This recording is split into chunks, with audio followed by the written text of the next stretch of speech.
Jumeirah beach hotel എന്ന് പറയും. Sheikh Muhammad bin Rashid അൽ മുക്തം ഓണറായിട്ടുള്ള ഹോട്ടലാണ്. ഒരു 10 വർഷത്തെങ്കിലും നീളുന്ന ഒരു പ്ലാനിങ്ങും പദ്ധതികളുമാണ് ഒരു വേൾഡ് കപ്പിനുള്ളത്. അപ്പോൾ ജുമേറ ബീച്ച് അല്ലെങ്കിൽ ദുബായ് ആണ് എൻ്റെ യൂണിവേഴ്സിറ്റി. ഈ ഒക്ടോബറിൽ നടക്കുന്ന അണ്ടർ 15 വേൾഡ് കപ്പ് ഫെസ്റ്റിവൽ എന്ന് പറഞ്ഞ യൂത്തുകൾക്ക് പ്രൊമോട്ട് ചെയ്യാൻ വേണ്ടിയിട്ട് ഏറ്റവും കൂടുതൽ രാജ്യങ്ങളുള്ള ഇന്റർനാഷണൽ ഓർഗനൈസേഷനാണ് ഫിഫ. എല്ലാ 4 വർഷത്തിലും ഒരിക്കൽ നടക്കുന്ന വനിതാ ലോകകപ്പുണ്ട്. മെൻസ് വേൾഡ് കപ്പ് കഴിഞ്ഞ് പിറ്റേ വർഷമാണ് അത് സാധാരണ നടക്കുക. ഫുട്സാൽ എന്ന് പറയും. നമ്മുടെ ആൾക്കാർക്ക് അത്ര അറിയുന്നതല്ല. ഫുട്സാൽ എന്ന് പറഞ്ഞാൽ ഇൻഡോർ ഫുട്ബോൾ. മോനെ എവിടെ പോയാലും നിലത്ത് നിന്ന് സമ്മാനം വാങ്ങണം കേട്ടോ എന്ന് പറഞ്ഞാൽ നമ്മൊരു ഭാഷ പഠിക്കുമ്പോൾ നമ്മളവരുടെ സംസ്കാരം പഠിക്കും, നമ്മളവരുടെ ഫുഡ് കൾച്ചർ പഠിക്കും, ഇല്ലേ? അപ്പൊ നമ്മൾ അവരെ അറിയുകയാണ്. We listen, we learn, we connect, where every story matters. Welcome to Beyond Borders with Meera Shankar. Unbounded dreams, untold stories. This is Meera Shankar and you are listening to BB with Meera Shankar. പോഡ്കാസ്റ്റിലേക്ക് എല്ലാവർക്കും സ്വാഗതം. ലോകത്തിലെ ഏറ്റവും വലിയ കായിക മാമാങ്കം ഏതാണെന്ന് ചോദിച്ചാൽ അതിനൊറ്റ ഉത്തരമേ ഉള്ളൂ, അത് ഫിഫ ലോകകപ്പാണ്. കോടിക്കണക്കിന് ആളുകൾ നെഞ്ചിലേറ്റുന്ന ഗാലറികളിൽ ലക്ഷങ്ങൾ ആർത്തു വിളിക്കുന്ന ആ മഹാമേളയ്ക്ക് പിന്നിൽ രാത്രി പകലാക്കി പണിയെടുക്കുന്ന വേറെയും ചില ആൾക്കാരുണ്ട്. ആ ആഗോള മാനേജ്മെന്റ് നിരയിലേക്ക് സ്വിറ്റ്സർലാൻഡിലെ സൂറിച്ചിലിരുന്ന് ഫിഫയുടെ അക്കോമഡേഷൻ മാനേജറായി അഭിമാനത്തോടെ നേതൃത്വം നൽകുന്ന ഒരു മലയാളിയാണ് നമുക്കൊപ്പം ചേരുന്നത്. സ്പോർട്സ് മാനേജ്മെന്റിലെ അന്താരാഷ്ട്ര അനുഭവങ്ങളും ഒരു വലിയ ഗ്ലോബൽ ഇവന്റ് മാനേജ്മെന്റ് നിയന്ത്രിക്കുന്നതിൻ്റെ വെല്ലുവിളികളും പങ്കുവയ്ക്കാൻ വർഗീസ് എടാട്ടുകാരൻ ഇന്ന് ബിയോണ്ട് ബോർഡേഴ്സിലേക്ക് നമ്മളുടെ അതിഥിയായി എത്തിയിരിക്കുകയാണ്. Welcome to the show. Thank you. I am so grateful. ഇന്ത്യയിൽ നിന്ന് തന്നെ എനിക്ക് തോന്നുന്നു ആദ്യമായിട്ടാണ് ഒരു ഫിഫയുടെ തലപ്പത്ത് മലയാളിയായിട്ട് ഒരു ഇന്ത്യക്കാരനായിട്ട് ഒരാൾ ഇരിക്കുക എന്നൊക്കെ അറിയുക. അദ്ദേഹത്തെ എനിക്ക് നേരിട്ട് കാണാൻ സാധിക്കുക. എൻ്റെ ഈ പോഡ്കാസ്റ്റിലൂടെ നമ്മുടെ പ്രേക്ഷകർക്ക് പരിചയപ്പെടുത്താൻ സാധിക്കുക എന്ന് പറയുന്നത് ഭയങ്കര സന്തോഷമാണ്. മലയാളികൾ അത്രയും സ്നേഹിക്കുന്ന ഈ ഒരു കളിയുടെ തലപ്പത്ത് എങ്ങനെയാണ് എത്തിയത്? നാട്ടിലെവിടെയാണ്? ഇതിനെക്കുറിച്ചൊക്കെ ഒന്ന് പറഞ്ഞാൽ കൊള്ളാം. വലിയ ചോദ്യമാണ്. അതൊരു 25 വർഷത്തെ ഒരു യാത്രയാണത്. ഓക്കെ. ഞാൻ തൃശ്ശൂർ മാളയിലാണ് ഞാൻ ജനിച്ചതും. അവിടെ സെൻറ് ആൻ്റണീസ് ഹൈസ്കൂളിലാണ് ഞാൻ പഠിച്ചത്. അതുപോലെ തന്നെ ഞാൻ എൻ്റെ ഗ്രാജുവേഷൻ ചെയ്തതും മാളയ്ക്കടുത്തുള്ള സെൻറ് തെരേസസ് കോളേജ് കോട്ടക്കിൽ വെച്ചാണ്. ഡിഗ്രി കഴിഞ്ഞിട്ടാണ് ഞാൻ എൻ്റെ മൂത്ത ജ്യേഷ്ഠൻ ദുബായിലായിരുന്നു. അപ്പോൾ അങ്ങനെ നമ്മൾ സാധാരണ മലയാളികൾ അങ്ങനെയാണല്ലോ, നമ്മൾ ഫാമിലിയെ ഇത് ചെയ്യാൻ. അതെ, എക്സാക്ട്ലി. സോ അങ്ങനെ ഞാൻ ദുബായിലേക്ക് 90-ൽ പോകുന്നു. അപ്പോൾ ജ്യേഷ്ഠൻ അവിടെ ഹോട്ടൽ ഫീൽഡിലായിരുന്നു. അതും അവിടുത്തെ ഏറ്റവും വലിയൊരു ഹോട്ടൽ, അതായത് ജുമേറ ബീച്ച് ഹോട്ടൽ എന്ന് പറയും. ഷെയ്ഖ് മുഹമ്മദ് ബിൻ റാഷിദ് അൽ മുക്തം ഓണറായിട്ടുള്ള ഹോട്ടലാണ്. അപ്പോൾ ജ്യേഷ്ഠൻ്റെ പാത പിന്തുടർന്ന് നമുക്ക് അവിടെ തന്നെ ഒരു ജോലി കിട്ടി. അതാണ് എൻ്റെ ജീവിതത്തിൽ ഏറ്റവും വലിയൊരു നാഴികക്കല്ല് അല്ലെങ്കിൽ ഒരു ടേണിംഗ് പോയിന്റ് എന്ന് പറയുന്നത്. So I was joined in the front office in Jumeirah Beach Hotel. അപ്പോൾ ജുമേറ ബീച്ച് അല്ലെങ്കിൽ ദുബായ് ആണ് എൻ്റെ യൂണിവേഴ്സിറ്റി എന്ന് പറയാം. ഞാൻ അവിടെ 12 വർഷത്തോളം ഉണ്ടായിരുന്നു. അപ്പോൾ അവിടുത്തെ ജുമേറ ബീച്ചിൽ ഒരു 7 വർഷത്തെ ഇത് കഴിഞ്ഞിട്ടാണ് ഞാൻ നോക്കിയപ്പോൾ ഞാനപ്പോൾ ഏകദേശം ഞാൻ ഏറ്റവും താഴ്ന്ന ഒരു പൊസിഷനിലാണ് ഞാൻ കയറിയത്. അതെ, ഞാൻ കോൺസിയർജ് എന്ന് പറയും. കോൺസിയർജ് ഡിപ്പാർട്ട്മെന്റ് എന്ന് പറഞ്ഞാൽ നമ്മുടെ നാട്ടിൽ നിന്ന് വന്ന് ഞാൻ ആദ്യമായിട്ടാണ് ഒരു 5 സ്റ്റാർ ഹോട്ടൽ കാണുന്നത്. ദുബായിൽ വെച്ചിട്ടാണ്. നമ്മുടെ നാട്ടിൽ അന്ന് മെറിഡിയനൊക്കെ വരുന്നേ ഉള്ളൂ ആ ടൈമിൽ. കൊച്ചിയിൽ അടക്കം ഒരു 5 സ്റ്റാർ ഹോട്ടൽ. അപ്പൊ നമ്മളത് പറഞ്ഞു കേട്ട അനുഭവങ്ങളല്ലേ ഉള്ളൂ. ഒരു മൊബൈൽ പോലും ഇല്ലാത്ത സമയത്താണ് ഞാൻ പറയുന്നത്. അപ്പൊ അങ്ങനെ പോയി അവിടെ ചേർന്നു. അങ്ങനെ ഞാൻ എല്ലാ കാര്യത്തിലും ഞാൻ ക്രോസ് ട്രെയിനിങ് ചെയ്യുവാൻ എനിക്ക് പഠിക്കാൻ ഭയങ്കര ആഗ്രഹമായിരുന്നു. ഇതെല്ലാം ഒരു പുതിയ ലോകമല്ലേ നമുക്ക്. അപ്പോൾ ആ ഒരു ലോകത്തേക്ക് നമുക്ക് തുറന്നു കിട്ടിയപ്പോൾ അത് പരമാവധി എക്സ്പ്ലോർ ചെയ്യാനായിട്ട് ഞാൻ ശ്രമിച്ചു. അപ്പൊ അങ്ങനെ ഒരു ത്വര ഉണ്ടായിരുന്നു എനിക്ക്. പിന്നെ ഫുഡ് ആൻഡ് ബീവറേജ്, ഞാൻ ഫ്രണ്ട് ഓഫീസ് സ്പെഷ്യലിസ്റ്റാണ് ഞാൻ. എങ്കിലും ഫുഡ് ആൻഡ് ബീവറേജ് ഡിപ്പാർട്ട്മെൻറ്റിൽ ഞാൻ എപ്പോഴും റെസ്റ്റോറൻറ്റുകളിൽ ഈവൻസിൽ എപ്പോഴും ജോയിൻ ചെയ്യും.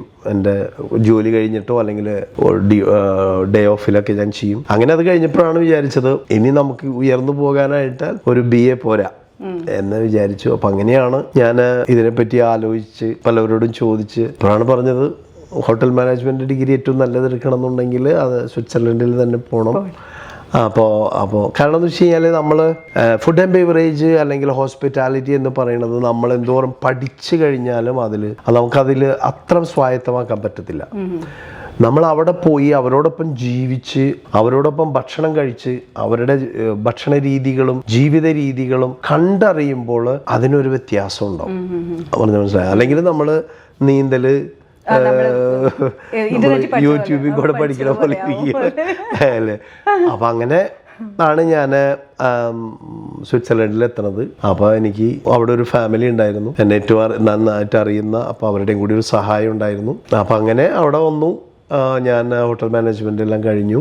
ജർമ്മനിയിലെ പ്രാഥമിക വിദ്യാഭ്യാസങ്ങളും കഴിഞ്ഞിട്ട് തിരിച്ചു വന്നിട്ട് ഞാൻ അവിടെ വേറെ 2 ഹോട്ടലിലും കൂടി ഞാൻ ജോലി ചെയ്തിരുന്നു. ഷെരട്ടൺ ദുബായിൽ ജോലി ചെയ്തിരുന്നു. അതുപോലെ തന്നെ JW മാരിയോട്ട് ഹോട്ടല് ദുബായിൽ തന്നെ. എല്ലാം ദുബായിലാണ് നമ്മുടെ ഇത്. അതിനുശേഷം ഞാനിപ്പോൾ തിരിച്ചു വന്നിട്ട് പിന്നെ പൂനെയിലും പോയിരുന്നു. പൂനെയിൽ മാക്സ് മുള്ളർ ഭവൻ, എൻ്റെ ഒരു സ്നേഹിതനുണ്ട് ഷിബു ഇടാട്ടുകാരൻ, മാളേക്കാരൻ തന്നെയാണ് എൻ്റെ ക്ലാസ്മേറ്റ്. അപ്പോൾ അവനോട് പറയുന്നത് ഇങ്ങനെ ഇവിടെ ഒരു ഗോയത്തെ ഇൻസ്റ്റിറ്റ്യൂട്ട് എന്ന് പറയും, ജർമ്മൻ ഗവൺമെന്റിന്റെ ഒരു സ്ഥാപനമാണ്. അങ്ങനെ അവിടെ പോയിട്ടാണ് ഞാൻ ജർമ്മൻ ഡിപ്ലോമ എടുത്ത് ഹയസ്റ്റ് ഡിപ്ലോമ എടുത്തത്.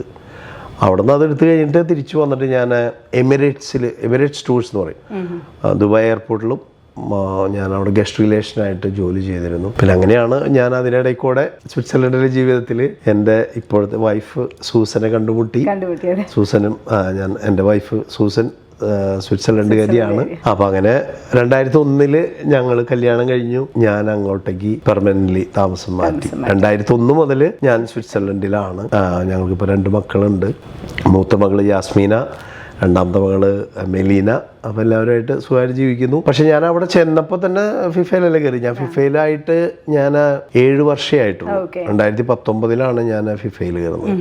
പക്ഷെ അവിടെ ചെന്നതിന് ശേഷം ഞാൻ ഒരു ഡെസ്റ്റിനേഷൻ മാനേജ്മെന്റ് കമ്പനി എന്ന് പറയും, അവിടുത്തെ ഏറ്റവും വലിയ കമ്പനിയാണ് കുവനി ഡെസ്റ്റിനേഷൻ മാനേജ്മെന്റ്. അവിടെയായിരുന്നു ഇതുപോലെ തന്നെയുള്ള ഈവൻറ്റ്സ് മാനേജ്മെന്റ് ആയിരുന്നു അവിടെയും എൻ്റെ ജോലി. അപ്പം അതുകൊണ്ട് അവിടെയും ഞാനൊരു 14 വർഷത്തോളം ഉണ്ടായിരുന്നു, വർക്ക് ചെയ്തിരുന്നു. അതെ, കുവനിയിൽ.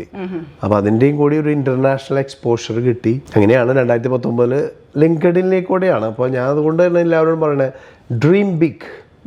There is nothing is actually impossible.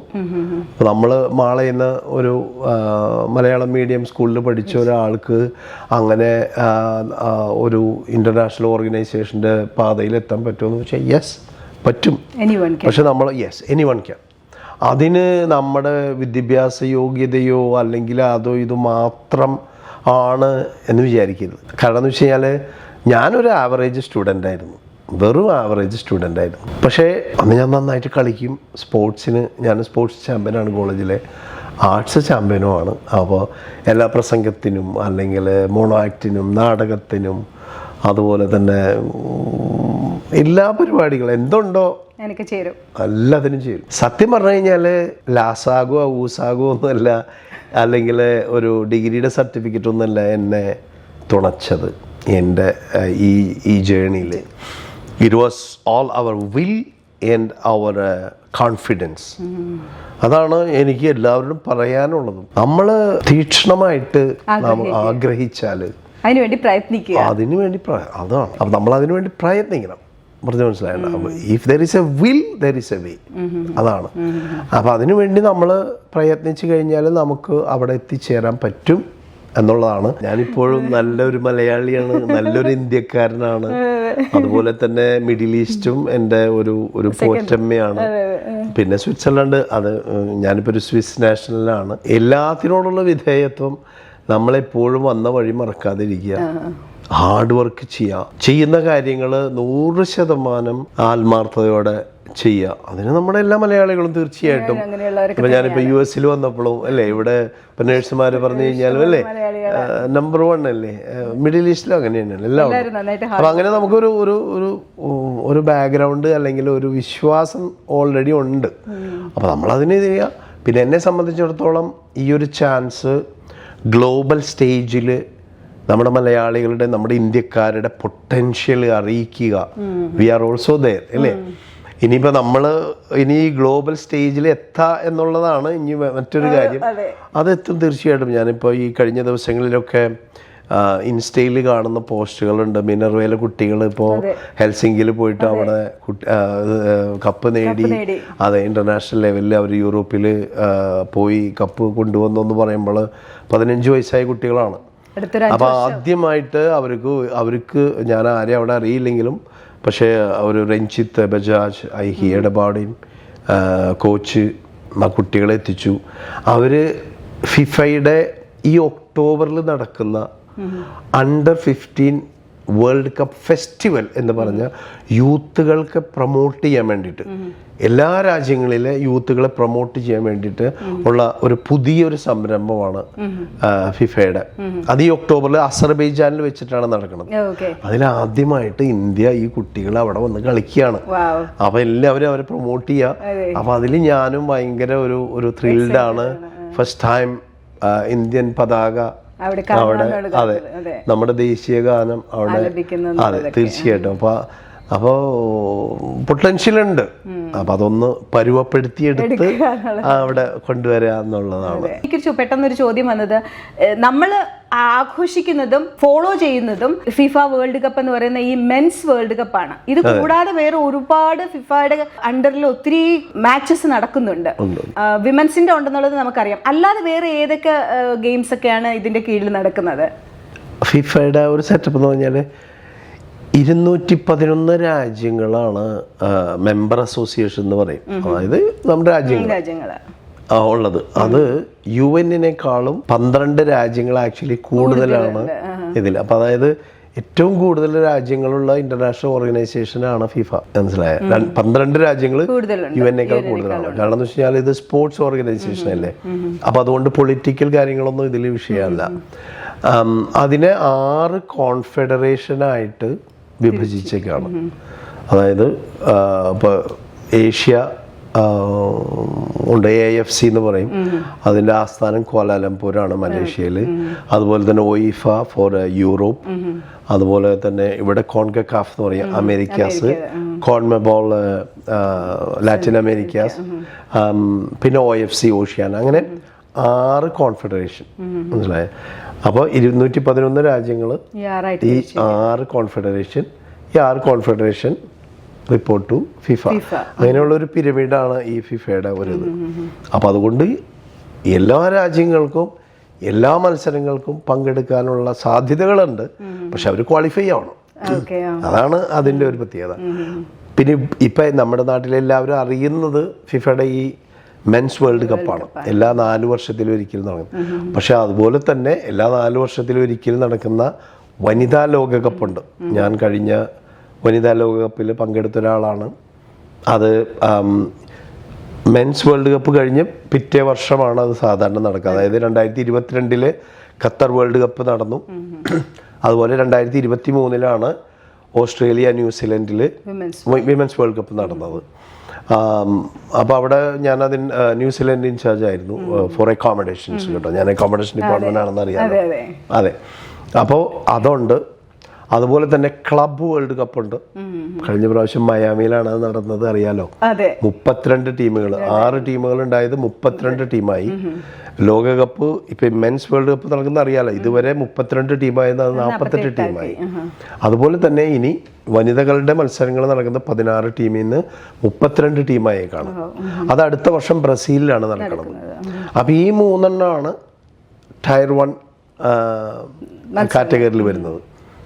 അതല്ലാതെ under 20 men and women world cup ഞാൻ കഴിഞ്ഞ സെപ്റ്റംബറിൽ ചിലയിലായിരുന്നു. ചിലയിലെ സാന്റിയാഗോയിലായിരുന്നു. അവിടെയാണ് അണ്ടർ 20 ലോകകപ്പ് നടന്നത് മെൻ്റെ. അതുപോലെ തന്നെ അണ്ടർ 20 വിമനും ഉണ്ട്. അതെല്ലാം 4 വർഷത്തിലാണ് നടക്കുന്നത്. അതുപോലെ തന്നെ അണ്ടർ 17 മെൻ ആൻഡ് വിമൻ ഉണ്ട്. അതിപ്പോ ഈ കഴിഞ്ഞ വർഷം തുടങ്ങി 48 ടീമാണ് അണ്ടർ 17 നടക്കണം. അത് കഴിഞ്ഞ വർഷവും ഈ വർഷവും നടക്കുന്നത് മൊറോക്കോയിലാണ്. വനിതകളുടെ നടക്കുന്നത്, ബോയ്സിനെ നടക്കുന്നത് ഖത്തറിലാണ്. അതും ഈ വരുന്ന മാസങ്ങളിൽ നടക്കും. അതുകൂടാതെയാണ് ഇപ്പൊ പുതിയ ഈ ഒരു പ്രോജക്റ്റ് ഫിഫ അനൗൺസ് ചെയ്തത്. അതാണ് അണ്ടർ 15 ഈ പുതിയ കുട്ടികളുടെ ഗ്ലോബൽ ഫെസ്റ്റിവൽ പോലെ നടത്തുന്നത്. അതാണ് അസർബൈജാൻ ഞാൻ നേരത്തെ പറഞ്ഞത്. അതിലാണ് ഇപ്പൊ ഇന്ത്യയുടെ ക്വാളിഫൈഡ് ആയിരിക്കുന്നത്. അതെ അതെ. പിന്നെ അതല്ലാതെ വീണ്ടും പരിപാടികളുണ്ട്, ടൂർണമെന്റുകളുണ്ട്, അന്താരാഷ്ട്ര ടൂർണമെന്റ്. അതാണ് ഫുട്സാൽ എന്ന് പറയും. നമ്മുടെ ആൾക്കാർക്ക് അത്ര അറിയുന്നതല്ല. ഫുട്സാൽ എന്ന് പറഞ്ഞാൽ ഇൻഡോർ ഫുട്ബോൾ. അത് മെൻ ആൻഡ് വിമൻ ഉണ്ട്. ഞാൻ അതിന്റെ കഴിഞ്ഞ പ്രോജക്ട് ലീഡായിരുന്നു. മനീലയിലാണ്, ഫിലിപ്പൈൻസിലെ മനീലയിലാണ് അത് നടന്നത് കഴിഞ്ഞ നവംബർ ഡിസംബറിൽ. അതുപോലെ തന്നെ കഴിഞ്ഞ മുമ്പത്തെ വർഷം മെൻ്റെ ടൂർണമെന്റ് നടന്നത് ഉസ്ബെക്കിസ്ഥാനിലായിരുന്നു, താഷ്കെൻഡിൽ. അവിടെയും ഞാനുണ്ടായിരുന്നു. അത് നമ്മുടെ ആൾക്കാർക്ക് അത്ര ഇതില്ല. ഇൻഡോർ ഫുട്ബോൾ നടക്കുമ്പോൾ എക്സാക്ട്ലി സെയിം ഇത്രയും പേര് തന്നെയാണ് പങ്കെടുക്കുന്നത്? അല്ലല്ല, അതിന് വ്യത്യാസം. അതിൽ കുറവാണ്. 11 അങ്ങനെയല്ല. അത് ഫുട്സാലിന്റെ സെഗ്മെന്റ് വേറെയാണ്. അതുപോലെ തന്നെ ബീച്ച് സോക്കറും ഉണ്ട്. ബീച്ച് സോക്കർ, അതെ, അത് കഴിഞ്ഞ ദിവസം സീഷെൽസിലാണ് നടന്നത്. അപ്പൊ അങ്ങനെ പല പരിപാടികളുണ്ട്. അതുപോലെ തന്നെ ഫിഫയുടെ കോൺഗ്രസ് ഉണ്ട്.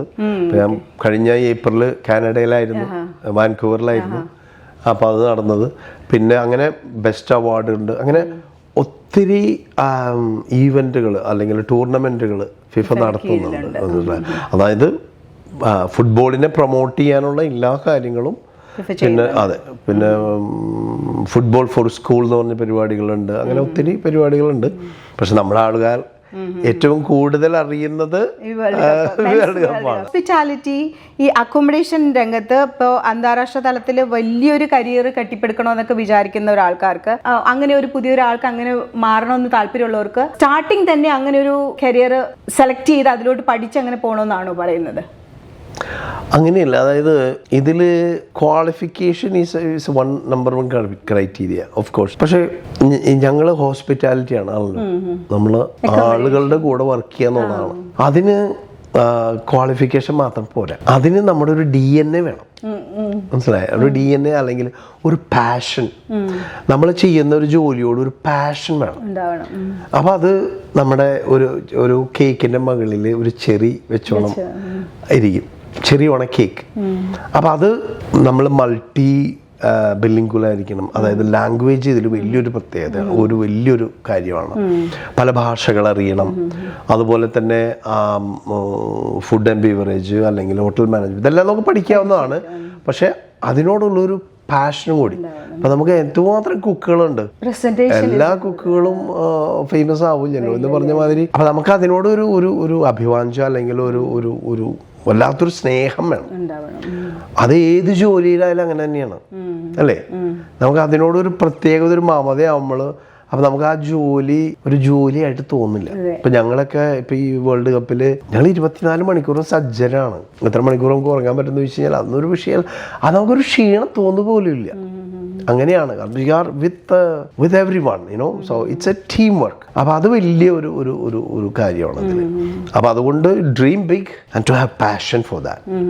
അപ്പൊ ആ പാഷനും ആ ഡ്രീമും ഉണ്ടെങ്കിൽ നമുക്ക് അതിനുള്ള വഴികൾ തീർച്ചയായിട്ടും വരും. പിന്നെ ക്വാളിഫിക്കേഷൻ ഉണ്ടാവുക എന്നുള്ളത് അതിന്റെ ബേസിക് ആണല്ലോ. ഒരു ഹോട്ടൽ മാനേജ്മെന്റ് ഉണ്ടാവുക, അതുപോലെ തന്നെ ഹോട്ടലിലെ പരിചയങ്ങൾ ഉണ്ടാവുക. കാരണം എന്ന് വെച്ച് കഴിഞ്ഞാൽ ഞങ്ങളുടെ അക്കോമഡേഷൻ ഡിപ്പാർട്ട്മെന്റ് ഞങ്ങൾ 13 പേരടങ്ങുന്ന ഒരു സംഘമാണ്. പക്ഷെ ഓരോ പ്രോജക്റ്റിനും ഞങ്ങൾക്ക് ലോക്കൽ റിക്രൂട്ട് ഉണ്ടാവും, ഫ്രീലാൻസേഴ്സ് ഉണ്ടാവും. ഇപ്പം ഇവിടെ തന്നെ ഞങ്ങൾ 240ഓളം ഹോട്ടലുകളാണ്, ആഡംബര ഹോട്ടലുകളാണ് ഞങ്ങൾ ഇതിനു വേണ്ടി എടുത്തിരിക്കുന്നത്. അതിൽ 48 ടീം ബേസ് ക്യാമ്പ് എന്ന് പറയും. ഓരോ ടീമുകളും വന്നിട്ട് ബേസ് ചെയ്യണ ഒരു ക്യാമ്പുണ്ട്, അത് ഹോട്ടലാണ്. മനസ്സിലായ? അതുപോലെ തന്നെ 38ഓളം VVIP ഹോട്ടലുകളുണ്ട്. അപ്പം ഞാൻ ആ VVIP ഹോട്ടലുകളുടെ ആണ് എൻ്റെ ഡയറക്റ്റ് ചാർജ് വരുന്നത്. നമ്മളെല്ലാത്തിലും ഹെൽപ്പ് ചെയ്യും. അപ്പോൾ അതിൽ ഇപ്പം ഇത് 3 രാജ്യങ്ങളല്ലേ, 16 വെന്യൂസ് ആണ്, 104 മത്സരങ്ങളാണ്. അപ്പൊ അതിൻ്റെ ഒരു വൈവിധ്യം നമുക്ക് മനസ്സിലാക്കാമല്ലോ. അപ്പൊ അത് നമ്മള് ഒരു കൂട്ടായ ഒരു ടീം വർക്കിലൂടെയാണ്. അപ്പൊ ഞങ്ങൾക്ക് 110 അക്കോമഡേഷൻ മാനേജേഴ്സാണ് ഇതിനുള്ളത്. പിന്നെ ഞങ്ങൾ 13 പേരും. അപ്പൊ ഇതെല്ലാം ഒരു മാലയിൽ കോർത്ത മുത്തുകൾ പോലെ നമ്മൾ ടീം വർക്കിങ്ങിൽ പണിയെടുത്താലാണ് ആ ഒരു വിജയം ഉണ്ടാവാം. ഇപ്പൊ മെസ്സിക്ക് ഒറ്റയ്ക്ക് ഗോൾ അടിക്കാൻ പറ്റില്ലല്ലോ, അല്ലേ? കഴിഞ്ഞ സെമി കണ്ടില്ലേ, ബ്യൂട്ടിഫുൾ ആയിട്ട് പാസ് ചെയ്തു, അവൻ ഗോൾ അടിച്ചു. അങ്ങനെ ആയിരിക്കണം നമ്മുടെ ഏതൊരു ജോലിയുടെയും ടീം വർക്ക് എന്ന് പറയുന്ന സാധനം. അവിടെ ഈഗോയോ അല്ലെങ്കിൽ താൻ പോരെയോ അതൊന്നും പറ്റില്ല. ഞാൻ തന്നെ ഗോൾ അടിക്കണമെന്ന് വിചാരിക്കുന്നു. അത് തന്നെ, ഞാൻ തന്നെ ഗോൾ അടിക്കണമെന്ന് വിചാരിക്കുമ്പോഴാണ്. അങ്ങനെ സെൽഫ് ഗോൾ അടിക്കുന്നവർക്കുള്ള സ്ഥലമല്ല ഏത് ഓർഗനൈസേഷൻ ആയാലും. അത് ലോങ് ടൈം പറഞ്ഞ ഒരു സീറ്റിൽ ഇരിക്കുക എന്ന് പറയുന്നത് ചിലപ്പോൾ എളുപ്പമായിരിക്കും. അതിൽ സ്ഥിരമായിട്ടിരിക്കണം എന്നുണ്ടെങ്കിൽ നമുക്ക് ആ പാഷൻ വേണം, ആ ഒരു ഫയർ വേണം നമുക്ക്. അപ്പം അത് ആണ് എനിക്ക് നമ്മുടെ കുട്ടികളോട് പറയാനുള്ളത്. Dream big, you can, nothing is impossible, but you have to try, be dedicated and try hard for that. Yes. And you can reach. I mean, എന്താ പറയുക, ഞാൻ മാള എന്ന് പറഞ്ഞില്ലേ, ഇത്ര വലിയൊരു കുഗ്രാമത്തിൽ നിന്ന് ഞാൻ നമ്മുടെ സർക്കാർ സ്കൂളിൽ പഠിച്ച്, അതെ, അതുപോലെ തന്നെ നമ്മുടെ നാട്ടിൽ പഠിച്ച് വളർന്നു വന്ന ഒരാളാണ്. അപ്പോൾ അങ്ങനെയുള്ള ഒരാൾക്ക് ഇങ്ങനെ എത്താൻ പറ്റുന്നുണ്ടെങ്കിൽ ഇത്തരം സാധ്യതകളും ഇത്രയും കാര്യങ്ങളൊക്കെ ഉള്ള നമ്മുടെ ഇന്നത്തെ കുട്ടികൾക്ക് അതിലും ഉയരത്തിലെത്താൻ പറ്റും. അതെ, അപ്പൊ ഒന്നും അസാധ്യമല്ല, എല്ലാം സാധ്യമാണ്. നമ്മളതിൻ്റെ വഴികളിലേക്ക് എത്തണം, നമ്മൾ അതിനു വേണ്ടി പരിശ്രമിക്കണം. ഇപ്പൊ അതിനു വേണ്ടി ഉള്ള മെന്റർമാരെ കണ്ടെത്തണം. മനസ്സിലായില്ല? ഈ മാളയിൽ പഠിച്ചു, സർക്കാർ സ്കൂളിൽ പഠിച്ചു, ദുബായിൽ വന്നു, ഇതൊക്കെ നമ്മൾ പറഞ്ഞു. ഈ ഫിഫയുടെ ജോലി കിട്ടിയിട്ട് ആ ഫിഫയുടെ ഹെഡ് ക്വാർട്ടേഴ്സിലേക്ക് കയറുന്ന ആ ഒരു നിമിഷത്തിൽ എന്താ മനസ്സിൽ കൂടെ പോയത് ഫസ്റ്റ്? തീർച്ചയായിട്ടും എൻ്റെ മാതാപിതാക്കളെയാണ് എനിക്ക് ആദ്യം. കാരണം എന്ന് വെച്ച് കഴിഞ്ഞാൽ നിങ്ങളെവിടെ പഠിച്ചാലും നിങ്ങളെവിടെ പോയാലും, എൻ്റെ ഫാദർ ഒരു കാര്യം പറഞ്ഞിട്ടുണ്ട്, ടച്ച് ദ ഗ്രൗണ്ട്. എൻ്റെ അപ്പൻ എപ്പോഴും ഇങ്ങനെ ഉദാഹരണങ്ങൾ വഴിയാണ് പറയണം, മോനെ എവിടെ പോയാലും നിലത്ത് നിന്ന് സമ്മാനം വാങ്ങണം കേട്ടോ എന്ന് പറയാ. അതെ, അത് ഞാൻ എൻ്റെ ലൈഫിൽ എപ്പോഴും കീപ്പ് ചെയ്യുന്ന ഒരാളാണ്. ഏത് ഉയരത്തിൽ പോയാലും, അതായത് നമ്മൾ വെർട്ടിക്കലായിട്ട് വളരുമ്പോൾ അത്രയും താഴെ പോകുമ്പോഴാണ് നമുക്ക് അത്രയും ഉയരത്തിൽ പണിയാൻ പാടുള്ളൂ, അല്ലേ? ഒരു ബിൽഡിങ്ങിന് എടുത്തു കഴിഞ്ഞാൽ തന്നെ എത്ര സ്കൈ സ്ക്രാപ്പർ ആയാലും അതുപോലെ സ്ട്രോങ് ആയിരിക്കണ്ടേ ഫൗണ്ടേഷൻ എന്ന് പറഞ്ഞ മാതിരി. എവിടെ പോയാലും നമ്മൾ നമ്മുടെ ആ വഴികൾ മറക്കാതിരിക്കുക. ഞാൻ ഇപ്പോൾ നാട്ടിലായാലും എപ്പോൾ പോയാലും എൻ്റെ സ്നേഹിതരായിട്ട് എനിക്ക് വലിയൊരു സ്നേഹിതരുടെ വലിയൊരു വലയമുണ്ട് തീർച്ചയായിട്ടും. അതിപ്പോൾ പഴയ സ്കൂളിലെ ആയാലും എൻ്റെ അയൽവാസികളായാലും കോളേജിലായാലും. അപ്പോൾ അത് ഞാൻ കീപ്പ് ചെയ്യും. അത് സത്യം പറഞ്ഞു കഴിഞ്ഞാൽ എൻ്റെ ഏറ്റവും വലിയൊരു അസറ്റുമാണ്. അപ്പോൾ ആ ഒരു കാര്യത്തിൽ വലിയൊരു കാര്യമാണ്. അപ്പോൾ അത് എപ്പോഴും മനസ്സിലുണ്ടാവുന്നത് എപ്പോഴും നന്നായിരിക്കും. ഇത്രയും ഒരു വലിയ ആൾക്കാരെ ഇങ്ങനെ ഹാൻഡിൽ ചെയ്യുമ്പോഴത്തേനും ഈ അക്കോമഡേഷൻ മാനേജർ എന്നുള്ള നിലയിൽ വരുന്ന ചാലഞ്ചസ് ഒക്കെ എന്തൊക്കെയാണ്, അതെങ്ങനെയാണ് ഓവർകം ചെയ്യുന്നത്? അതിന് ട്രിക്കൊന്നുമില്ല. ചാലഞ്ചസ് എന്ന് പറയുന്നത് 5 fingers are not same, right? അപ്പോൾ പല രാജ്യത്തിൽ നിന്നുള്ള, പല ബാക്ക്ഗ്രൗണ്ടിൽ നിന്നുള്ള, പല ഇഷ്ടങ്ങളും അനിഷ്ടങ്ങളും ഉള്ള ആൾക്കാരാണ് വരുന്നത്. അവരെ അവരുടെ ഇഷ്ടത്തോടനുബന്ധിച്ച് ട്രീറ്റ് ചെയ്ത് അവരെ ഹാപ്പി ആക്കി വിടുക എന്നുള്ളതാണ് ഞങ്ങളുടെ കടമ. അത് ഒരു അറബി നാട്ടിൽ നിന്നും വരുന്ന ഒരു ഗസ്റ്റ് ആണെങ്കിൽ we need to know what they generally like. അപ്പോൾ ഒരു ഇന്ത്യക്കാരനാണെന്ന് പറയുമ്പോൾ നമുക്ക് കുറേ കാര്യങ്ങൾ നമുക്ക് അസസ് ചെയ്യാൻ പറ്റും, ഇല്ലേ? അതുപോലെ തന്നെ ഞാൻ അറബി നാട്ടിൽ, അവിടേക്കാണ് നമ്മുടെ ഈ വൈവിധ്യങ്ങൾ നമ്മളെ സഹായിക്കുക. അപ്പം ഞാൻ ഇന്ത്യയിൽ ജനിച്ചു വളർന്നു. എൻ്റെ കരിയറിൻ്റെ ഒരു ഭാഗം ദുബായിലായിരുന്നു, പിന്നെ എൻ്റെ കരിയറിൻ്റെ വേറൊരു ഭാഗം യൂറോപ്പിലായിരുന്നു. അപ്പോൾ നമ്മൾ പഠിച്ചെടുക്കുന്ന അവരുടെ കൾച്ചർ, അവരുടെ സ്വഭാവ രീതികൾ, അവരുടെ likes and dislikes or dos and don't, അതെല്ലാം ഇതിന് നമ്മളെ സഹായിക്കും. എന്ന് പറഞ്ഞാൽ we are working with people, so you need to know people's psychology, what they want and what you should, exactly, those kind of things. അത് നമ്മളെ help ചെയ്യും. അപ്പം ആ ഒരു കാര്യങ്ങൾ അറിയുക എന്നുള്ളത് വലിയൊരു കാര്യമാണ് ഇതിൽ. നമ്മൾ ഗസ്റ്റിനെ ട്രീറ്റ് ചെയ്യുമ്പോൾ പ്രത്യേകിച്ച് ഭക്ഷണം നമ്മൾ ഹാൻഡിൽ ചെയ്യുന്ന ഒരു സാധനമാണ്. അതായത് ഹോട്ടൽ റൂംസ് മാത്രമല്ലല്ലോ, ഭക്ഷണം എന്ന് പറയുന്നത് വലിയൊരു ഭാഗമാണ് ഇതിൽ. അപ്പം അത് പിന്നെ ടീംസിന് വരുമ്പോൾ നമുക്കത് ഓൾറെഡി ഞങ്ങൾ വർഷങ്ങൾക്ക് മുമ്പേ അതിന് ഞങ്ങൾ അവരായിട്ട് ടീം കോച്ചായിട്ടും മാനേജറായിട്ടും ന്യൂട്രീഷനിസ്റ്റായിട്ടും ഡോക്ടറായിട്ടും ഞങ്ങൾ ഇത് ചെയ്യും. ഞങ്ങൾ ടെംപ്ലേറ്റ്സ് അവർ നമുക്ക് ഓൾറെഡി അയച്ചു തരും, എന്താ വേണ്ടതെന്ന് പറയും. നമ്മളവരെ കാണും, അവർ ഇൻസ്പെക്ഷന് വരും, നമ്മളും അവരുടെ കൂടെ ഉണ്ടാവും. ഓരോ ഹോട്ടലുകൾ വിസിറ്റ് ചെയ്യുമ്പോൾ അവരുടെ കിച്ചണും കാര്യങ്ങളും എല്ലാം അപ്പോൾ അവിടുത്തെ ഷെഫായിട്ട് നമ്മൾ സംസാരിച്ച്. അപ്പോൾ അത് ഫുഡ് എപ്പോഴും ഒരു വലിയൊരു ചലഞ്ചിങ് പാർട്ടാണ്. തീർച്ചയായിട്ടും എന്ന് പറഞ്ഞാൽ ഹോട്ടൽ റൂംസ് ഏകദേശം നമ്മളെടുക്കുന്നത് ഏകദേശം ഏറ്റവും നല്ല ഹോട്ടലുകളാണ്, ഹോട്ടൽ മുറികളാണ്. അപ്പോൾ നമുക്ക് ചലഞ്ചസ് വരുന്നത് ഫുഡിൻ്റെ വൈവിധ്യങ്ങളിലാണ്. പക്ഷെ അത് നമ്മൾ അവിടെ നിന്ന് മിക്ക ടീമുകളും വരുന്നത് അവരുടെ ഓൺ കുക്ക് ഉണ്ടാവും അവരുടെ കൂടെ. പിന്നെ നമുക്ക് പ്രത്യേകിച്ച് വേണ്ട സ്പൈസസും കാര്യങ്ങളൊക്കെ നമ്മൾ ഇമ്പോർട്ട് ചെയ്യും. പിന്നെ ഹോട്ടലിൻ്റെ ഷെഫും ടീമുണ്ടല്ലോ. അപ്പം അങ്ങനെയൊക്കെ നമുക്ക് ഹാൻഡിൽ ചെയ്യാൻ പറ്റും. ഞാൻ പറയണത് അതിലൊക്കെ ഒരു അവയർനെസ് ഉണ്ടാവുക, അതെല്ലാം നമ്മൾ മുൻകൂട്ടി കാണുക, പ്രൊവാക്ട് ചെയ്യാന്ന് പറയും. അപ്പോൾ നമ്മളിതെല്ലാം നമ്മൾ തന്നെ ചെയ്യണ്ട, നമുക്കതിന് ടീമുണ്ട്. പക്ഷെ നമ്മളത് കോർഡിനേറ്റ് ചെയ്യാന്നുള്ളതാണ്. Well begun half done. അപ്പം അത് ഒരു 10 വർഷത്തെങ്കിലും നീളുന്ന ഒരു പ്ലാനിങ്ങും പദ്ധതികളുമാണ് ഒരു വേൾഡ് കപ്പിനുള്ളത്. ഒരു വേൾഡ് കപ്പിന്. അതെ. ഇപ്പൊ അടുത്ത എല്ലാ 4 വർഷമാണല്ലോ അടുത്ത വേൾഡ് കപ്പ് നടക്കുന്നത്. പിന്നിൽ ഇത്രയും വർഷത്തെ അതെ പ്രോജക്റ്റും കാര്യങ്ങളൊക്കെ നമ്മൾ അടുത്ത ടീം വേൾഡ് കപ്പിനുള്ള ഏകദേശം കോൺട്രാക്റ്റുകളൊക്കെ കഴിഞ്ഞു. ഇപ്പൊ ഞങ്ങൾ വർക്ക് ചെയ്യുന്നത് സൗദി അറേബ്യയിലാണ്. 2034 ചെയ്യുന്ന അതെ ഇപ്പോൾ വർക്ക് ചെയ്യണത്, മനസ്സിലായത്. അപ്പം അതുപോലെയുള്ള പ്ലാനിങ്ങും കാര്യങ്ങളുമാണ് നമുക്കുള്ളത്. ഒരു 10 വർഷത്തെങ്കിലും കൂട്ടായ പ്രവർത്തനം. പിന്നെ എല്ലാ അവിടുത്തെ രാജ്യങ്ങളും ഹോട്ടലുകളെല്ലാം നമ്മൾ ഇത് ചെയ്യുന്നുണ്ടല്ലോ. അപ്പം അതുകൊണ്ട് വലിയ ചലഞ്ചുകളൊക്കെ നമുക്ക് ഈസിയാക്കി കൊണ്ടുവരാനായിട്ട് സാധിക്കും. പിന്നെ നല്ലൊരു പ്ലാനിങ് ഉണ്ടാവുക, അവരായിട്ടുള്ള ഇന്ററാക്ഷൻ കാര്യങ്ങൾ ഉണ്ടാവുക എന്നുള്ളതാണ്. അപ്പം ചലഞ്ചസ് ഉണ്ടാവും, but the way how we approach, how we manage അത് നമുക്ക് സാധിക്കും. ഈ നമ്മളിപ്പോ ജനങ്ങൾ ഇപ്പൊ നമ്മൾ സാധാരണ ഒരു ക്യാമറയിൽ കൂടെ കാണുന്ന ഒരു ഗ്ലാമറിന് അപ്പുറത്ത് ഇങ്ങനെ കുറെ കാര്യങ്ങൾ ഉണ്ടെന്നുള്ളത് ഇപ്പോ വർഗീസേട്ടൻ പറയുമ്പോഴാണ് നമുക്കത് മനസ്സിലാകുന്നത്. അക്കോമഡേഷൻ മാനേജർ എന്നുള്ള നിലയിൽ ഒരു അങ്ങനെ ഒരു പൊസിഷനിൽ ഇരിക്കുന്ന ഒരാളുടെ ടിപ്പിക്കൽ ഡേ എങ്ങനെയായിരിക്കും? ഞങ്ങളുടെ ഒരു ടിപ്പിക്കൽ ഡേ എന്ന് പറഞ്ഞു കഴിഞ്ഞാൽ വളരെ ഈസി ആയിട്ട് പറയാം.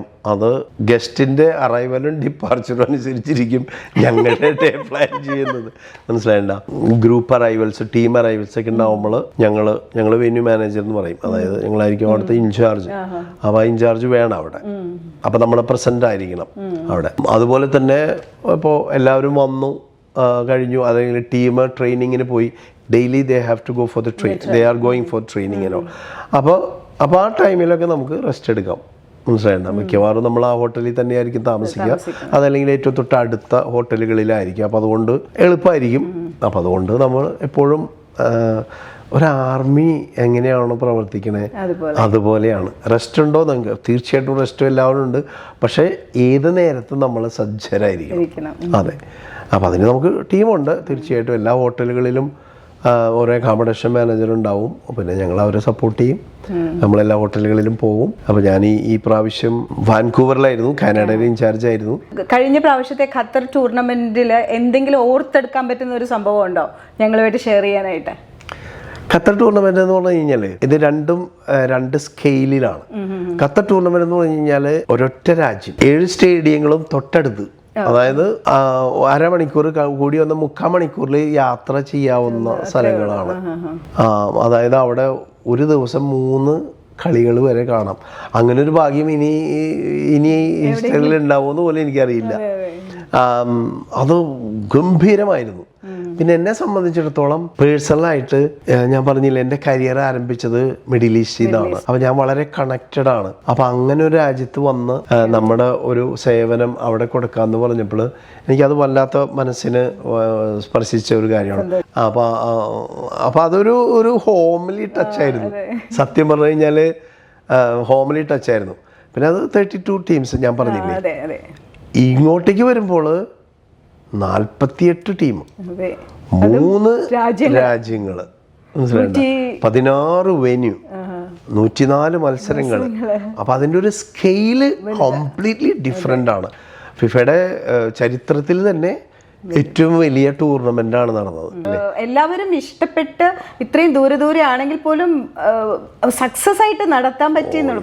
ഇന്ന് ഈ ലോകത്തിൽ നടക്കുന്ന ഏറ്റവും വലിയ ഇവന്റ് ആണത്. അത് ഒരു ഭാഗത്തും ഒരു പ്രശ്നങ്ങളില്ലാതെ സ്മൂത്ത് ആൻഡ് ഈസി ആയിട്ട്. അതെ, അല്ല അതങ്ങനെയാണ്. ഇതിപ്പോൾ 100 വർഷത്തില് ഏറെ ആയിട്ട് നടക്കുന്ന വേൾഡ് കപ്പ് അല്ലേ. അടുത്ത വർഷം ലോകകപ്പിന്റെ 100ാമത് വർഷമാണ്, മനസ്സിലായത്. അതുകൊണ്ട് തന്നെ സെന്റിനറി കിക്ക് ഓഫ് എന്ന് പറഞ്ഞിട്ട് ഉറുഗ്വേയിലും പരാഗ്വേയിലും ആദ്യത്തെ കളികൾ അവിടെ ആയിരിക്കും. അത് കഴിഞ്ഞിട്ടാണ് സ്പെയിൻ, പോർച്ചുഗൽ, മൊറോക്കോയിലേക്ക് വരുന്നത് തന്നെ. അപ്പൊ 100 വർഷമായിട്ട് നടന്നു വരുന്ന ഇതാണ് നമ്മൾ.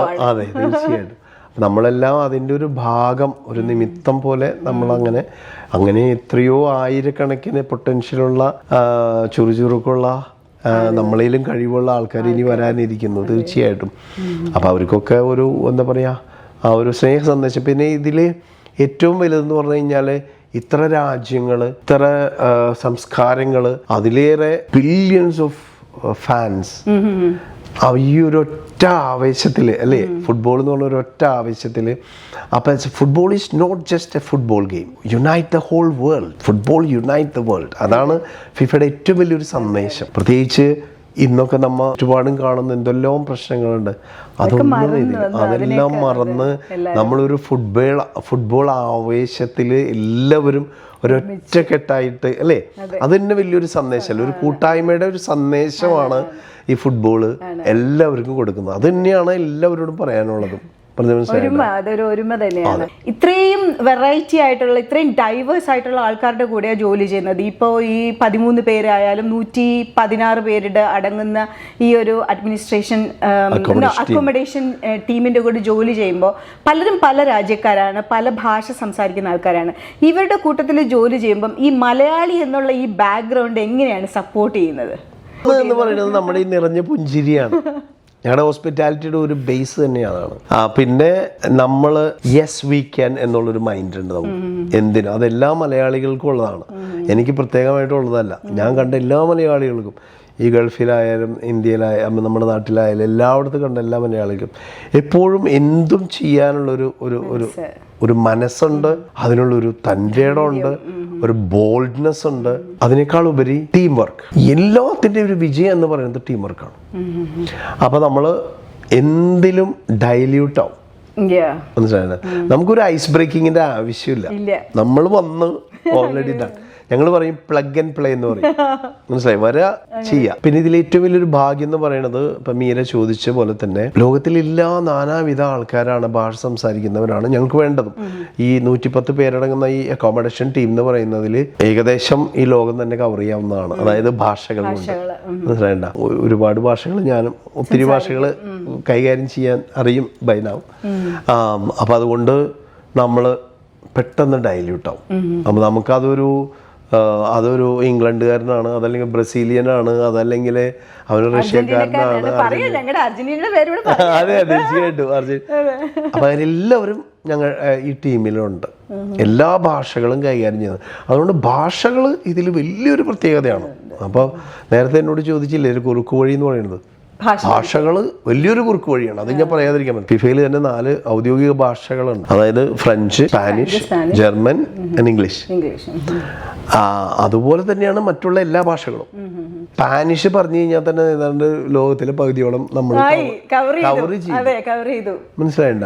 അപ്പൊ ഫ്രഞ്ച് ആയാലും ഏകദേശം ഒരു പോർഷൻ കവർ ചെയ്തു എന്ന് പറയുന്ന പോലെയാണ്. അതുകൊണ്ട് ഭാഷകൾ നമുക്ക് എല്ലാത്തിനും ഒരു ഡോർ ഓപ്പണറാണ്, മനസ്സിലായില്ല. എന്ന് പറഞ്ഞാൽ നമ്മൊരു ഭാഷ പഠിക്കുമ്പോൾ നമ്മുടെ അവരുടെ സംസ്കാരം പഠിക്കും, നമ്മളവരുടെ ഫുഡ് കൾച്ചർ പഠിക്കും, ഇല്ലേ.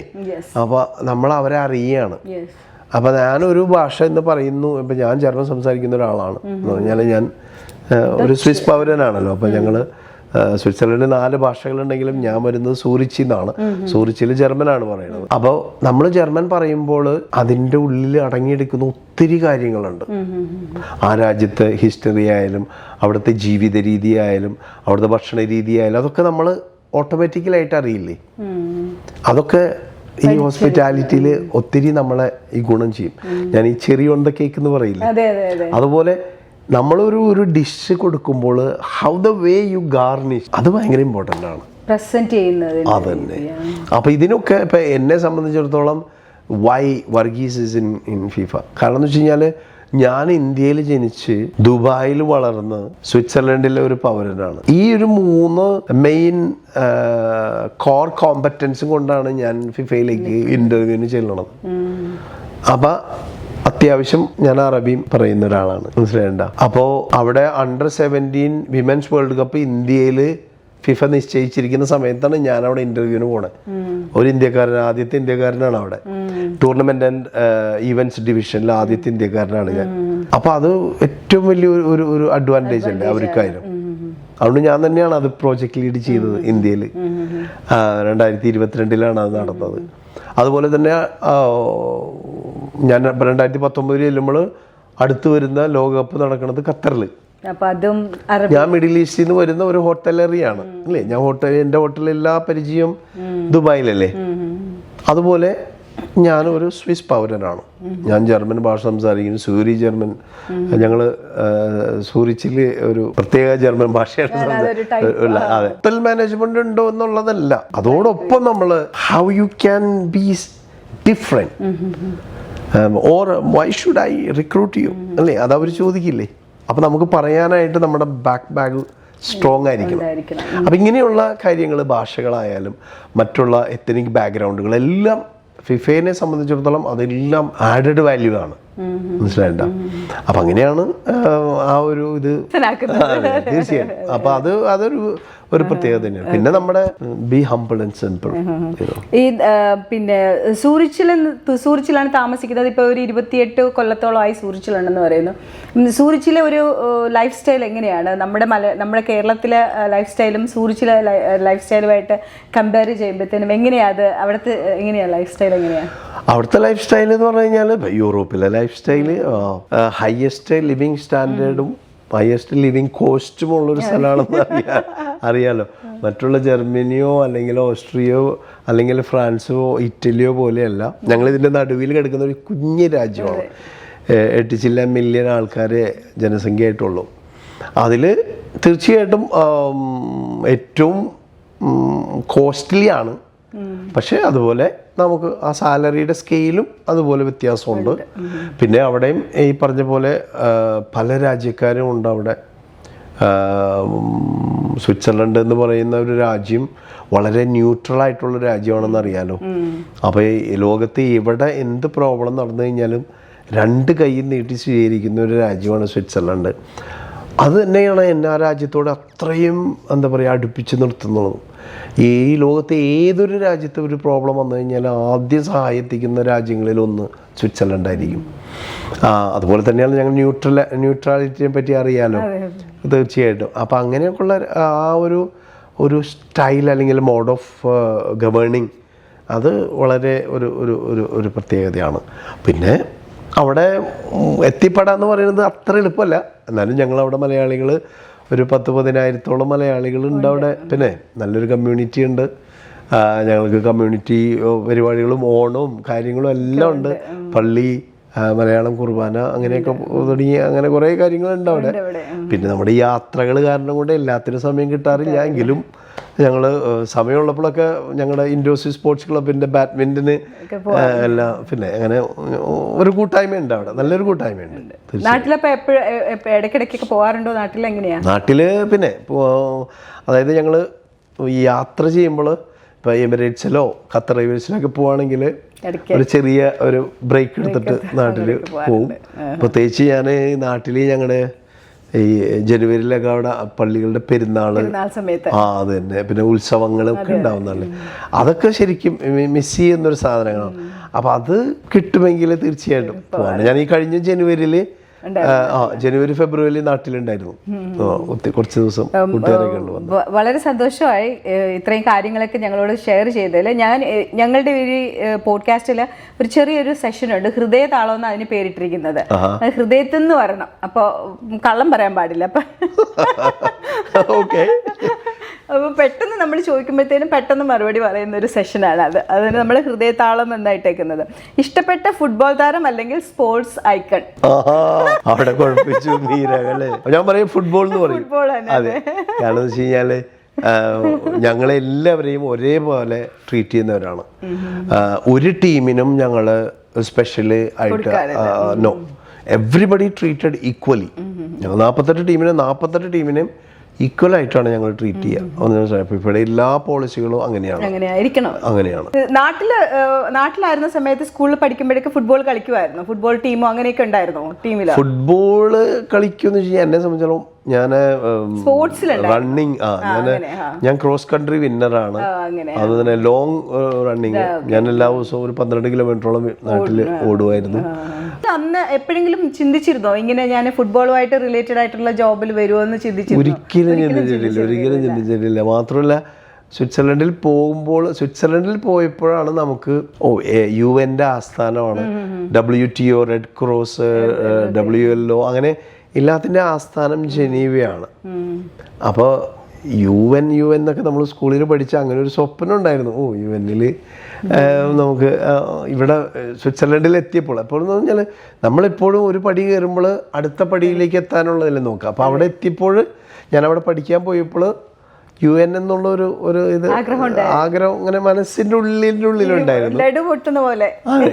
അപ്പോൾ ഇപ്പോൾ ഒരു ഭാഗ്യം അല്ലെങ്കിൽ ഒരു ദൈവസഹായം അല്ലെങ്കിൽ നമ്മുടെ കാരണവന്മാരുടെ ഒരു കുരുത്തെന്ന് പറയണത് UN-നേക്കാളും 12 അംഗരാജ്യങ്ങൾ കൂടുതലുള്ള ഫിഫയിലേക്ക് തന്നെ നമുക്ക് ഒരു വാതിൽ തുറന്നു കിട്ടി. അതിന് ഞാൻ ദൈവത്തിന് നന്ദി പറയുന്നു. അതെ, തീർച്ചയായിട്ടും. സൂറിച്ചാണോ കേരളമാണോ കൂടുതൽ ജീവിക്കാൻ ഇഷ്ടമുള്ള സ്ഥലം? ഇപ്പൊ എന്റെ മണ്ഡലം, എന്റെ ഫാമിലി എല്ലാവരും സൂറിച്ചിലല്ലേ. അപ്പൊ തീർച്ചയായിട്ടും രണ്ടുപേരും എന്റെ അമ്മയല്ലേ. തീർച്ചയായിട്ടും പറയാൻ പറ്റത്തില്ല. ഈ നമുക്ക് 2 കണ്ണെന്ന് പറഞ്ഞ പോലെ അതെ. ഇപ്പൊ ജോലിയിൽ ഏറ്റവും സപ്പോർട്ടീവ് ആയിട്ടുള്ള ഒരു ഘടകം ഏതാണെന്ന് ചോദിച്ചാൽ അത് പ്ലാനിങ് ആണോ ക്വിക്ക് ഡിസിഷൻ ആണോ? ഏതായിരിക്കും? പ്ലാനിങ് ആണ്. Quick decision is as a leader you have to take quick decisions. അതായത് ഫിഫയിലുള്ള ഞങ്ങൾ എല്ലാവരും പ്രോജക്ട് ലീഡേഴ്സ് എന്ന് പറയും. Project leaders you have to take decisions. You cannot wait for someone. No, we take decision on site. That's it. We don't ask and call and of course we have our protocol. അതെല്ലാം clear ആണ്. പക്ഷേ quick decision maker ആയിരിക്കണം. അതല്ലെങ്കിൽ നിങ്ങൾക്ക് ഇത്ര വലിയൊരു project നമുക്ക് manage ചെയ്യാൻ പറ്റത്തില്ല. അതെ, തീർച്ചയായിട്ടും. അപ്പോൾ പ്ലാനിങ് ആണ് ഏറ്റവും വലിയൊരു ഇമ്പോർട്ടൻ്റ് ആയിട്ടുള്ളത്. പ്രത്യേകിച്ച് എന്ന് പറഞ്ഞു കഴിഞ്ഞാൽ ഇത്ര ഹോട്ടലുകൾ, അതിൻ്റെ ഡൈവേഴ്സിറ്റി, അത് ഒരു ഹോട്ടൽ കാണുമ്പോൾ തന്നെ നമുക്ക് ഉള്ളിൽ മനസ്സിലാവണം, ഓക്കെ ഇതൊരു ടീം ഹോട്ടലാണോ, ഇതൊരു വർക്ക് ഫോഴ്സ് ഹോട്ടലാണോ, അതല്ലെങ്കിൽ ഇതൊരു VIP ഹോട്ടലാണോ, അതല്ലെങ്കിൽ ഇത് റെഫറി ഹോട്ടലാണോ, അങ്ങനെ പല ക്രൈറ്റീരിയകളുണ്ട് ഇതിന്. അതെല്ലാം നമ്മൾ ഈ ഇൻസ്പെക്ഷന് പോകുമ്പോൾ നമ്മൾ മനസ്സിലാക്കി അത് നമ്മൾ പ്രസൻറ്റ് ചെയ്തിട്ട് പ്രോജക്റ്റ് ടീമുണ്ട് ഇതിന്. എല്ലാ പ്രോജക്റ്റ് ടീമാണ്. അതാണ് ഞാൻ പറഞ്ഞത്, എല്ലാം ഒരു ടീം വർക്കാണ്. അപ്പോൾ അതിൽ നമ്മുടെ ഭാഗങ്ങൾ, അതായത് അക്കോമഡേഷൻ എന്ന് പറയുന്ന കാര്യങ്ങൾ ക്വിക്ക് ഡിസിഷൻ ചെയ്യാനും അനലൈസ് ചെയ്യാനുള്ള അനലറ്റിക്കൽ മൈൻഡ് പ്രത്യേകിച്ച് നമുക്ക് ഉണ്ടാവണം. അതെ, എന്നാലേ നമുക്കത് മുന്നോട്ട് പോകാൻ പറ്റുള്ളൂ. എന്ന് പറഞ്ഞാൽ ക്വിക്ക് ഡിസിഷൻസ് ആയിരിക്കണം നമ്മുടെ കാര്യങ്ങളിൽ. തീർച്ചയായിട്ടും. ഫുട്ബോള് കളിക്കാനാണോ ഇഷ്ടം അതോ ഫുട്ബോൾ കാണാനാണോ ഇഷ്ടം? കാണാനാണ് ഇഷ്ടം. കാരണം വെച്ചാൽ ഞാനൊരു ഹോസ്പിറ്റാലിറ്റി അല്ലേ, ഞാനൊരു ഫുഡി പേഴ്സൺ ആണ്. അപ്പോൾ ഇന്നത്തെ കണ്ടീഷനിൽ കളിക്കാൻ അത്ര ഫുട്ബോൾ കാണുമായിരുന്നു. അതെ. പിന്നെ അതെ, തീർച്ചയായിട്ടും. പിന്നെ ഇതിൽ എൻ്റെ ഏറ്റവും വലിയൊരു ഭാഗ്യം എന്ന് പറയുന്നത്, ഇപ്പോൾ ഞാൻ 7 വർഷമായി ഫിഫയിൽ വർക്ക് ചെയ്യുന്ന എല്ലാവരും ലോകത്തിൽ തന്നെ ഏറ്റവും ടാലൻറ്റഡ് ആയിട്ടുള്ള, അവരുടെ ഫീൽഡിൽ ഏറ്റവും ടാലൻറ്റഡ് ആയിട്ടുള്ള ആൾക്കാരാണ്. ഇത്രയും ടാലൻറ്റഡ് ആയിട്ടുള്ള ആൾക്കാരുടെ കൂടെ നമുക്ക് ജോലി ചെയ്യാൻ സാധിക്കുന്നത് എന്ന് പറയുന്നത്, അവിടെ ഒരു ഈഗോ ഇല്ല, ഒരു വിഷയങ്ങളില്ല, എല്ലാവരും അങ്ങോട്ടും ഇങ്ങോട്ടും ഹെൽപ്ഫുള്ളാണ്. ജസ്റ്റ് ഒരു ടെക്സ്റ്റ് ചെയ്ത് കഴിഞ്ഞ് കഴിഞ്ഞാൽ you get A reply within seconds. ആ അഡ്വൈസ് ആയാലും കാര്യങ്ങളായാലും അത് നമ്മളെ സംബന്ധിച്ചിടത്തോളം നമ്മളെ ഒത്തിരി എലവേറ്റ് ചെയ്യുക. നമ്മുടെ ആ ഒരു സർക്കിള് അത് മാറുമ്പോൾ, അപ്പോൾ അത് പല ഞങ്ങൾ ഏതാണ്ട് ഒരു 52 രാജ്യങ്ങളിൽ നിന്നുള്ള ആൾക്കാരാണ് ഫിഫയിൽ ഇപ്പോൾ ഉള്ളത്. 52-ലും കൂടുതലാണെന്നാണ് ഇപ്പം എൻ്റെ വിശ്വാസം. നമ്മളൊരു 1000-ൽ താഴെ ആൾക്കാരേ ഉള്ളൂ ഫിഫയുടെ പെർമനൻ്റ് എംപ്ലോയീസ് ആയിട്ട്. പക്ഷെ ഓരോ പ്രോജക്റ്റിനും ആയിരക്കണക്കിന് ആൾക്കാരാണ് വർക്ക് ചെയ്യുന്നത്. അപ്പോൾ ഈ ഇതിൽ 40,000-ഓളം ഫുൾ ടൈം ജോബുകളാണ് അമേരിക്കയിൽ മാത്രം ഫിഫ ക്രിയേറ്റ് ചെയ്തത്. അപ്പോൾ അതിൻ്റെ ഒരു വ്യാപ്തി മനസ്സിലാക്കുമല്ലോ, അത്രയും ആൾക്കാരാണ്. പിന്നെ 10,000-കണക്കിന് വളണ്ടിയേഴ്സാണ് വർക്ക് ചെയ്യണത്. അങ്ങനെ ഇതുണ്ട്. അപ്പോൾ അവരോടൊത്ത് ഇങ്ങനെ ഒരു പ്രോജക്റ്റിൽ വർക്ക് ചെയ്യുക എന്ന് പറയുന്നത് വലിയൊരു ഭാഗ്യമാണ്. നമുക്ക് ഒത്തിരി ലേണിങ്സ് കിട്ടും, ന്യൂ ലേണിങ്സ്. അപ്പോൾ ആ ഒരു ലേണിങ്സ് നമ്മളെ വീണ്ടും നമ്മളെ എന്താ പറയുക, ഞാൻ ഈ ചെറിയ ഓൺ ദ കേക്ക് എന്ന് പറഞ്ഞ മാതിരി അതിന് നമ്മളെ കേപ്പബിൾ ആക്കും. മനസ്സിലായിട്ടുണ്ടോ? ഇത് ഈ വർഗീസ് എടാട്ടുകാരനെ ഒറ്റ വാക്കിൽ പറയുകയാണെന്നുണ്ടെങ്കിൽ എങ്ങനെ പറയാം? Varghese humble and simple. Okay. ഈ സ്പോർട്സ് മാനേജ്മെൻറ്റിലോ അല്ലെങ്കിൽ ഗ്ലോബൽ ഇവൻറ്റ് മാനേജ്മെൻറ്റിലോ ഒരു കരിയർ കെട്ടിപ്പടുക്കണമെന്ന് ആഗ്രഹിക്കുന്ന നമ്മുടെ നെക്സ്റ്റ് ജനറേഷനിലെ കുട്ടികൾക്ക് ഒരു ഗ്ലോബൽ മലയാളി ലീഡർ എന്നുള്ള നിലയിൽ ഒരു അഡ്വൈസ് കൊടുക്കാമെന്ന് പറഞ്ഞു കഴിഞ്ഞാൽ എന്താ കൊടുക്കാൻ പറ്റുക? ഞാൻ അവരോട് പറയുന്നത് ഡ്രീം ബിഗ്, ഡ്രീം ബിഗ്. അത് ചെറുപ്പത്തിലേ നമുക്ക് സ്വപ്നങ്ങൾ ഉണ്ടാവണം. ആ സ്വപ്നങ്ങളെ നമ്മൾ പരുവപ്പെടുത്താനായിട്ട് നമ്മുടെ മാതാപിതാക്കൾ അവരെ ഹെൽപ്പ് ചെയ്യണം. Let them dream, let them fly. അപ്പം അതുകൊണ്ട് സ്വപ്നങ്ങൾ കാണുക എന്നുള്ളതാണ് എൻ്റെ എളിയ ഒരു നിർദ്ദേശം നമ്മുടെ കുട്ടികളോടുള്ളത്. അതിനു വേണ്ടിയിട്ട് ഹാർഡ് വർക്ക് ചെയ്യാം. അവരുടെ സ്വപ്നങ്ങളെ ഉയരങ്ങളിലെത്തിക്കാനുള്ള സഹായമാണ് മാതാപിതാക്കളായാലും ടീച്ചർമാരായാലും ആരായാലും ചെയ്യേണ്ടതെന്നാണ് എൻ്റെ ഒരു വശം. ഇത് കാരണന്മാർ ചിലപ്പോൾ അതിനോട് ചേർന്നൊന്നും വരില്ല, പക്ഷേ എൻ്റെ അനുഭവം അതാണ്. ഞാൻ എൻ്റെ അക്കാഡമിക് ഇതിനേക്കാളുപരി എൻ്റെ ഓരോ ഇൻ്റർവ്യൂവിലായാലും കാര്യങ്ങളിലായാലും, നമ്മളിപ്പോൾ ദുബായിൽ പോയപ്പോഴായാലും ഞാൻ ആദ്യമായിട്ടാണ് അല്ലേ ബ്രിട്ടീഷ്, എൻ്റെ GM ബ്രിട്ടീഷുകാരനാണ്. അവനൊക്കെ വന്നിരിക്കുമ്പോൾ നമുക്ക് ആ ഒരാളെ ഫേസ് ചെയ്യാനുള്ള കാര്യങ്ങൾ തന്നെ അതെനിക്ക്, ഞാൻ പ്രസംഗത്തിൽ നന്നായിട്ട് ഷൈൻ ചെയ്ത ആളാണ് എൻ്റെ കോളേജിൽ. അപ്പോൾ അതുകൊണ്ട് ആ സ്റ്റേജ് ഫ്രൈറ്റ്നെസ് ഉണ്ടായിരുന്നില്ല. അവിടെയാണ് നമുക്കത് ഹെൽപ്പ് ചെയ്തത്. അതുപോലെ നാടകങ്ങളായാലും മോണോ ആക്ട് ആയാലും ഇതൊക്കെ. അതുപോലെ തന്നെ ഞാൻ നന്നായിട്ട് എന്താ പറയുക, ക്രോസ് കൺട്രിക്ക് ഓടുന്ന ആളാണ്, നന്നായിട്ട് അധ്വാനിക്കും. അപ്പം അങ്ങനെ ആ ചെറുപ്പത്തിലുള്ള ആ കാര്യങ്ങളാണ് നമ്മൾ ആക്ച്വലി എന്നെ റിയലി ഇത് ഹെൽപ്പ് ചെയ്തത്. ഇന്ന് വരെ ഒരു ഇൻ്റർവ്യൂവിന് പോയിട്ടും എൻ്റെ സർട്ടിഫിക്കറ്റുകൾ എടുത്ത് നോക്കിയത് ഞാൻ കണ്ടിട്ടില്ല. ഓക്കെ, നമ്മളൊരു കാര്യത്തിന് അപ്ലൈ ചെയ്യുമ്പോൾ അവർ ചോദിക്കുന്ന കാര്യങ്ങൾ നമുക്ക് വേണമല്ലോ. പക്ഷെ ഒരു ആക്ച്വലി ഇപ്പം ഞാനും ഇൻ്റർവ്യൂ ചെയ്യുന്ന ഒരാളാണ്. I look at the person, how you can deliver the things, what is required, more than the academic. Of course, academic is the base. അതെൻ്റെ പേഴ്സണലായിട്ടുള്ള ഒരു ഇതാണ് കേട്ടോ. അപ്പോൾ തീർച്ചയായിട്ടും കുട്ടികൾ നന്നായിട്ട് പഠിക്കണം. അപ്പോൾ ഞാൻ പറയാം, നന്നായിട്ട് പഠിക്കുക, പഠിക്കുന്നതോടൊപ്പം നന്നായിട്ട് കളിച്ചു വളരാം. അതാണ് എനിക്ക് പറയാനുള്ളത്. അപ്പോൾ അവരുടെ ഡ്രീംസിലേക്കുള്ള ദൂരം കുറയും. പറഞ്ഞു മനസ്സിലായില്ല? അതാണ് എനിക്ക് അവരോട് പറയാനുള്ളത്. പക്ഷെ ഞങ്ങൾക്ക് എല്ലാവർക്കും വളരെ അഭിമാനം തോന്നുന്ന ഒരു കാര്യമാണ് ഇപ്പോൾ ഞങ്ങൾ കാണുന്നതും കേൾക്കുന്നതും. എന്തായാലും ഞങ്ങൾക്ക് എല്ലാവർക്കും മലയാളികൾ എന്നുള്ള നിലയിൽ ഭയങ്കര സന്തോഷം തരുന്നൊരു നിമിഷം തന്നെയാണിത്. വളരെ സന്തോഷം ഞങ്ങളോടൊപ്പം ചേർന്നതിന്. ഒരു ഫിഫ ലോകകപ്പിൻ്റെ മനോഹരമായ ഗോളുകൾക്കും വിജയ ആഘോഷങ്ങൾക്കും പിന്നിൽ അത് കുറ്റമറ്റതാക്കാൻ വർഗീസിനെ പോലെയുള്ള കഠിനാധ്വാനികളായ മനുഷ്യരുടെ വലിയ കൂട്ടായ്മയുണ്ട്. അതിരുകൾ ഭേദിച്ച് ലോകത്തിൻ്റെ നെറുകയിലെത്തിയിട്ടും തൻ്റെ വേരുകളെ മറക്കാത്ത വർഗീസ് എടാട്ടുകാരൻ്റെ ഈ ഒരു യാത്ര ഏതൊരു മലയാളി യുവാവിനും യുവതികൾക്കും വലിയൊരു പ്രചോദനമാണ്. ഫിഫയിലെ വരാനിരിക്കുന്ന എല്ലാ വലിയ പ്രോജക്റ്റുകൾക്കും ബിയോണ്ട് ബോർഡേഴ്സ് ടീമിൻ്റെ എല്ലാവിധ ആശംസകളും നേരുന്നു. വർഗീസ്, ഞങ്ങളോടൊപ്പം ചേർന്നതിന് ഒരുപാട് നന്ദി. സുഹൃത്തുക്കളെ, അതിരുകൾക്കപ്പുറമുള്ള മറ്റൊരു വിജയഗാഥയുമായി നമുക്ക് വീണ്ടും കാണാം. Until then, this is Meera Shankar again signing off Beyond Borders. Thank you so much. Thank you so much. Thank you. Thank you.